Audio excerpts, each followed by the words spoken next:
అనేది చాలామందికి అర్థమైంది. కేసీఆర్ ఉన్నప్పుడు ఎట్లుండే, ఇప్పుడు ఎట్లుండే, మార్పు అనేది వచ్చేసింది ప్రజల్లో. వాళ్ళు కాంగ్రెస్ వస్తే మార్పు వస్తుంది అన్నారు, ఇప్పుడు ప్రజలకు కాంగ్రెస్ వస్తే ఏమైందని చెప్పేసి వారి పబ్లిక్ కూడా అర్థమైంది. కాబట్టి ఎల్లవేళలా మన సార్ మనకు అందుబాటులో ఉంటాడు. సారు ఏది పిలిచినా వస్తాడు, ఒక పండుగకు పిలిచినా వస్తాడు, ఒకళ్ళు చనిపోయాడు మన కార్యకర్త అంటే అరుచుకొని కూడా వస్తాడు, హాస్పిటల్ ఉన్నారంటే కూడా వస్తాడు.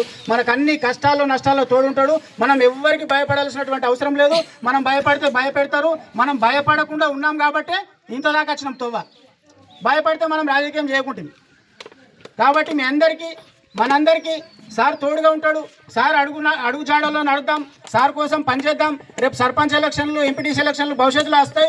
అప్పుడు మన సత్తా ఏందో మనందరం చూపించి మరి మనము గెలవాలని చెప్పేసి కోరుకుంటూ ఈ అవకాశం ఇచ్చినటువంటి మన సార్ గారికి శుభాకాంక్షలు తెలియజేస్తూ ముగిస్తున్నాం.